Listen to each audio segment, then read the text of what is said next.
Welcome to Psych 501. This is just a brief little introductory video lecture to address maybe some of the questions you have about the course and also to address some of the basic information on the syllabus. So first off, questions that maybe have occurred to you or maybe some of your classmates. Is this course going to be hard? Yes, it is. Not because I'm particularly mean, sadistic, or evil, as maybe some people might claim, but simply it's going to be hard because it's different, qualitatively different from a lot of your other coursework. And most of your other coursework focuses, at least for those of you in the counseling preparation programs, focuses on counseling theory and application. For those in the experimental program, it should be right up your alley. But I know for most of you that's not the case, and so this will be different, and that's one reason it will be a difficult class. Does that mean I'm going to fail? I hope not. In fact, it's hard to do if you do certain things. If you turn everything in by the deadline specified, and if you don't cheat or plagiarize, then it's pretty hard to fail this course. There's a lot of points built in where, if you turn this in, you did a good completion. So if you get all those points, you're probably not going to fail. Again, but you have to turn stuff in. On the other side of the spectrum, well, how can I get an A? Well, be lucky. One thing I hate to say, but that's part of it. But really, the things that you can do: read everything that's assigned, watch all the videos that are assigned, make outlines of the readings and the lectures and take notes. Be an active learner when you're consuming information. Test your own comprehension before taking any kind of quizzes or assessments. There's all kinds of practice tests in the book, and even in the book's online materials. Right? So it's for one part of the course. And in terms of writing a proposal, which is a big chunk of the course, set aside time for writing a proposal. And be responsive to the feedback you get along the way. At each step, you'll be getting feedback from me and your peers about your project, and heed their advice. And again, like I said already, turn everything in on time.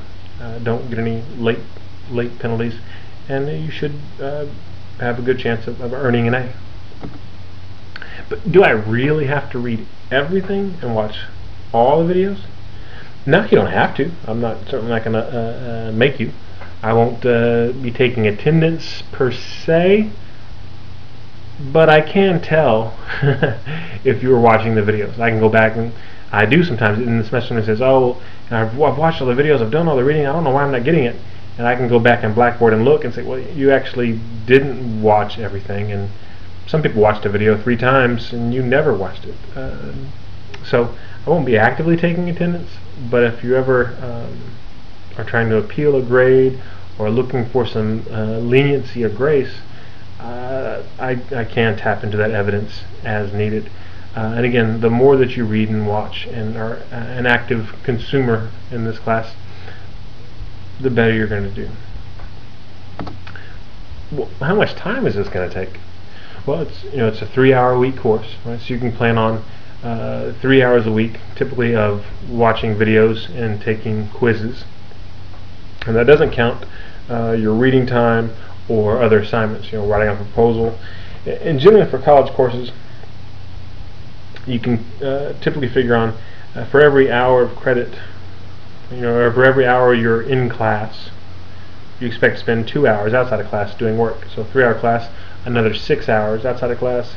So about 9 hours a week for this class, and I'd say that's probably a fair estimate of the workload. Some weeks it'll be more, like when you're working on your proposal, especially the introduction section. You're reading lots of articles and doing research, trying to find stuff to beef up your introduction section, and which we'll also do into your discussion section we'll talk about later. You may go over that 9 hours, but there'll be some weeks where you may get by with 3 to 5 hours spending on this class. But on average, I'd say expect at least 9 hours each week. Well, if I do all this, what am I going to get out of this? Well, I addressed this to some degree in the lecture video, Intro to Behavioral Science, which hopefully you'll be watching soon after this. I'm not going to repeat all that stuff here. But I will say that in general, whether or not you get anything at all out of this course is largely dependent on how motivated you are to learn. Not how motivated you are to pass or to get an A, or how motivated you are not to fail if you've got an avoidance goal. It's really how motivated you are to learn this stuff about how to conduct and evaluate research, which I think is hugely important. Even if you're not going to conduct research, if you're going to be a professional in our field, you need to know how to evaluate it. So hopefully you are motivated to learn that. Okay, let's go ahead and take a look at some of the things in the syllabus. I'm not going to read it all to you, but just kind of go over a few things. The course objectives and student learning outcomes. Again, as I said, this course is about learning how to design and evaluate research. So as you can see in the syllabus, I want you to be a competent consumer of empirical literature. That means I want you to be able to read a journal article and know what it's saying and not have to rely on some other expert or authority to interpret it to you, because then you're getting it through their lens and they may be biased. Right? And also you'll learn how to design a study. For some of you in the experimental track, really important for you, and you can use this your proposal in this class actually as part of working toward your thesis, which is a good thing. And even if you're not doing that, maybe you're looking at grad school, the next step of PhD program, you have to have some research to do that, so you have to know how to do it. And even if you're not going to be doing kind of research to publish, if you're going to be a mental health professional, in my opinion, I work from that kind of scientist practitioner model, you need to be critically evaluating your work and scientifically evaluating your work. So not just, I kind of feel like I'm doing well. Well, how can you systematically evaluate how you're doing? Well, the things you learn in this class should help you know better how to do that when you're in practice. And then also to be able to communicate your ideas in writing using professional language, in this case focusing a lot on APA style. The mode of instruction, obviously this is a fully online course. I will be on campus a lot, pretty much Mondays, Wednesdays, and Thursdays, and probably most Tuesdays, rarely on Fridays. So if you happen to be in Killeen, you can come in my office hours or schedule some other time to come by and see me. Other than that, we're going to be interacting online, so a lot of email. I'll try to figure out how to get the Collaborate sessions set up for office hours, so you can chat. You can use a webcam if you want to meet with me. You can also call me on the office phone if you have questions. But it's important for me and for you to make that effort to kind of stay connected, because in online courses there's really a temptation to kind of drift off. Well, yeah, I know I have that course, but I'll take care of it later. You got to stay connected. You got to stay involved, especially with this course, because there are deadlines pretty much every week that if you get behind, it's hard to dig yourself out of the hole. In terms of required reading, you have the APA manual, and then also the Mitchell and Jolly text, which I used to tell people 7th or 8th edition, but now we've gotten far enough away from the 7th. I really would like you to have the 8th, and it has a couple of things that actually are better than the 7th edition in terms of appendices and extra materials that I think are helpful. So please get the latest edition. Contacting me, the messaging email thing in Blackboard actually works pretty well now. They fixed a bug where now it actually shows me, alerts me whenever you email me. Before it didn't. You can also email me at my TAMUCT account, but I get a lot of traffic in that account, so I may not get back to you right away with that one. Like I said, if you want to give me a call at the office or swing by anytime, open door policy. In terms of participation, although this is an online class, it's not one of those ones where you can kind of wait till the end of the semester and just knock it all out. Like I said, there are deadlines every week, and there are some activities that are going to require you to do to interact with your peers online, posting things in discussion boards, replying to people's things, and they'll be waiting for you to post stuff to reply to. So for your sake and for theirs, you've got to stay with it and be working on stuff every week, being an active participant. Okay. In terms of technology stuff, I know Blackboard can sometimes be quirky. Put it mildly, sometimes be a pain. It works best for me using Chrome. I think that's currently the recommended browser for this version of Blackboard. If something else is more comfortable for you, I don't care, as long as you can get it to work. And I'd say make sure everything works at the beginning of the semester. And if you're having problems getting stuff to work, document your efforts to get it fixed. So if you're sending emails to tech support, hang on to those. I had a student that in another online class that didn't do anything for the first month. I was like, "Are you in this class?" And never replied. Finally, they said, "Oh yeah, I couldn't get into Blackboard." Hey, why didn't you email me at the regular email? Give me a call at the office? Anything? Well, I just didn't know. Okay, well, hey, just send me the emails you sent to tech support. Let me know who you talked to. I don't have that. Oh, that's a problem. Right? So, again, if you're going to have problems, try to have them early and document your efforts to fix those, so that it doesn't cost you in terms of late points for missed assignments and whatnot if technological difficulties interfere with that. And do make use of all the tech support that we, or actually you and your student fees, are paying for. So all the numbers and chats that are listed in the syllabus and online, make use of those. Academic integrity. Super important, especially for this class. And a lot of what we'll focus on related to academic integrity is on a plagiarism and appropriate citation. And we'll talk a lot about it in lectures and quizzes. But also, because this is an online course, there may be other temptations to veer away from honesty, right? Having someone else do your work, for example, sharing answers from different exercises or quizzes.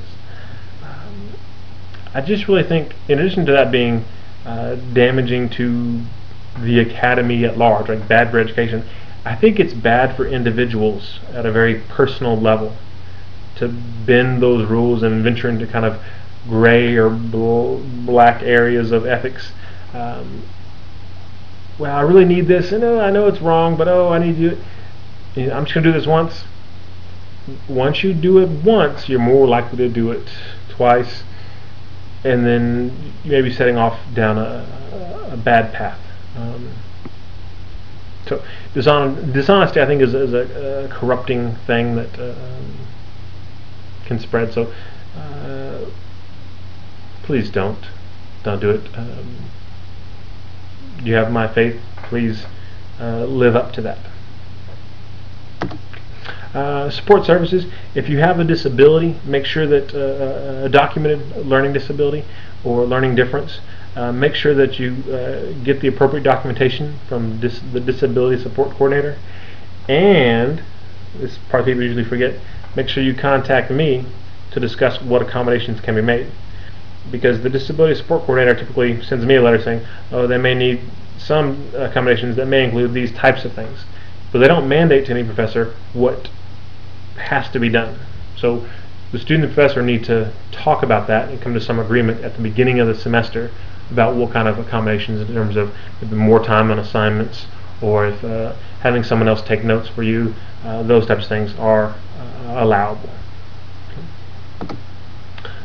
In terms of grading, there'll be rubrics for most assignments. All the stuff on the proposal assignments will have rubrics where it'll be clear to you how your work will be evaluated. Be sure to look at these before you start an assignment, not afterward, to make sure you did it right. The late work policy, it's a 10% penalty per day after the due date, with a max of 30%. So after 3 days, 4 days, 5 days, 6 days, 7 days, it's all 30% off. But no late work will be accepted once it's beyond that 7 days. So turn it in, turn it in, turn it in. Best turn it in on time. Turn it in early. If you don't, within a week you need to have stuff in. And that's partly to encourage you to have good time management skills, but also a lot of that for this class is because we do one thing and then the next thing builds on the previous assignment. And if you aren't turning it on time or don't turn it at all, okay, now the next step isn't going to work. Right? You're going to be missing something. So turn stuff in, turn it in on time. And with the quizzes, there won't be a late penalty on those. There are due dates for them, and if you do it a day later, no penalty. 2 days later, no problem. But once it gets to 7 days, the quiz will disappear, and you won't be able to take it. So I recommend you do it on or before the due date, but definitely within a week of the due date. Otherwise, you won't be able to take it. The course calendar is at the end of your syllabus. It makes sense the way it's laid out to me. Hopefully it makes sense to you as well. Look over it. I do a lot of, when I'm creating these calendars, I do a lot of cutting and pasting from cell to cell. So sometimes I get a date copied and pasted from one cell to another and it gets off. So if you find any errors, also let me know and I can send out a corrected syllabus to the class. Okay, in terms of what you'll be graded on, there'll be a series of learning activities designed to augment and assess your learning of course material, worth a total of 13 points.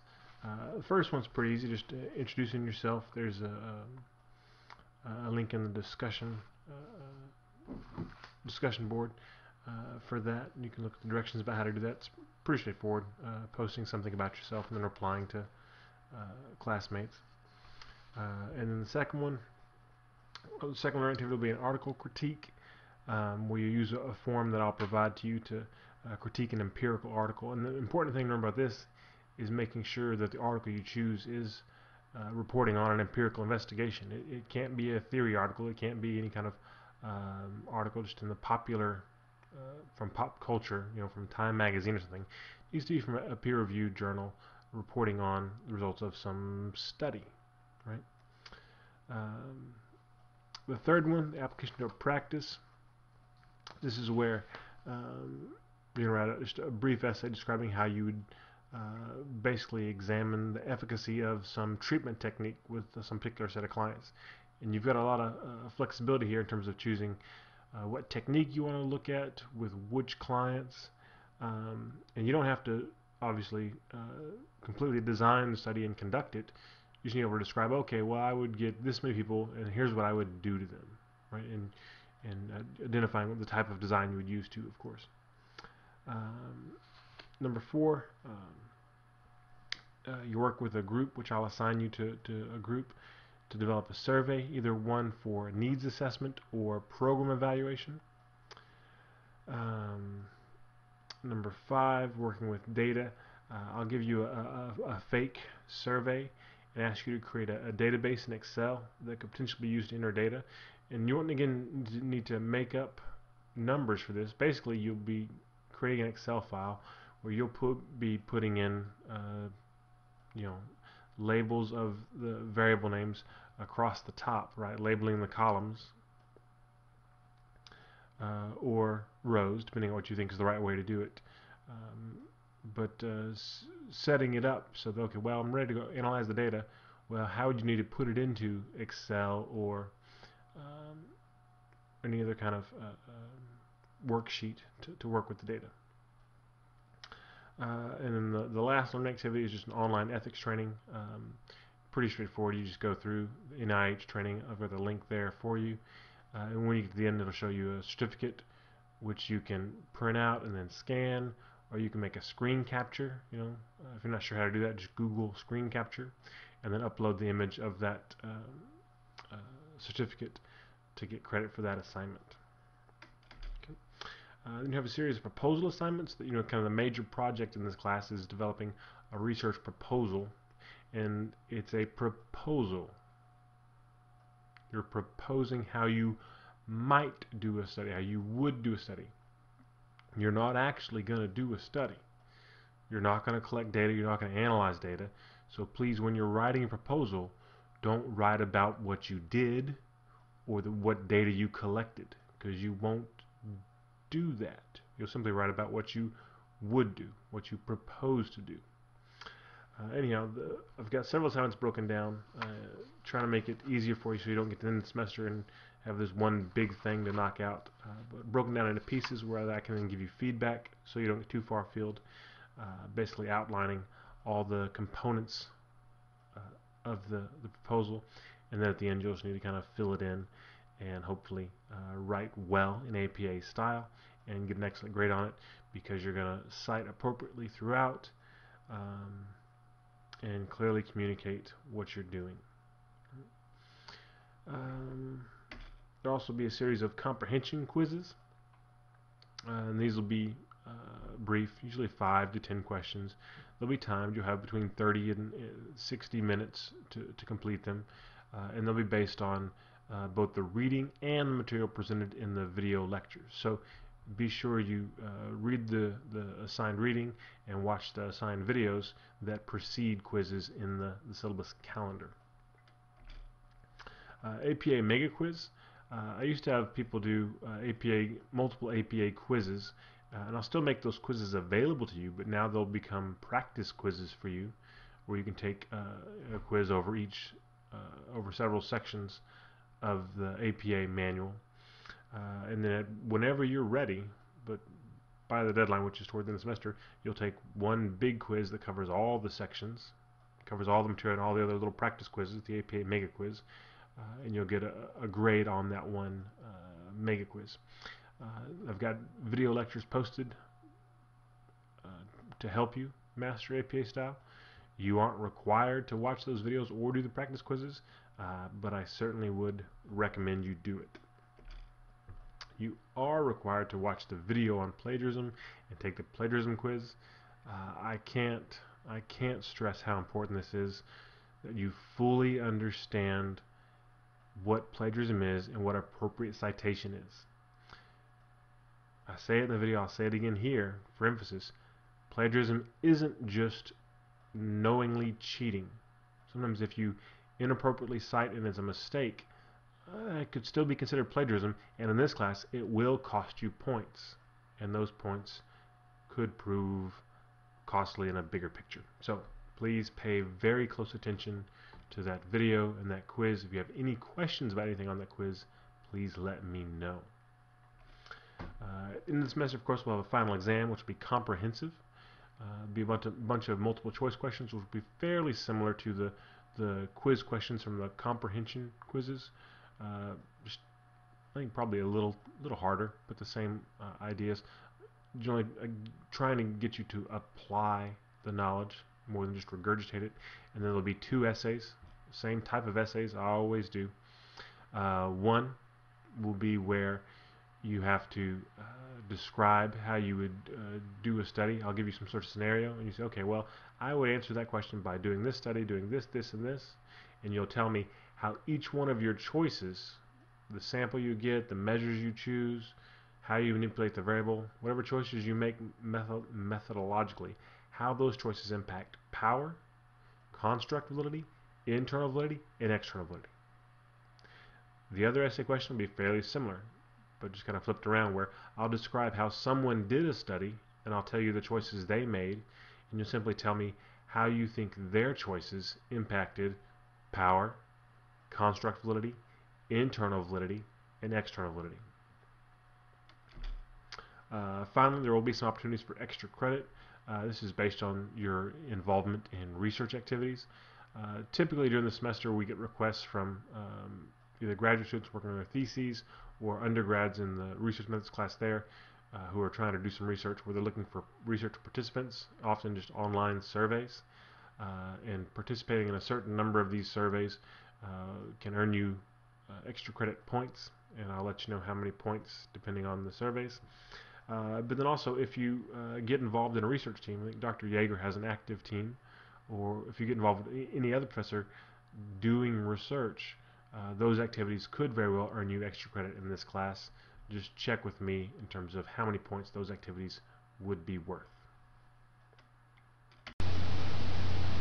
Okay.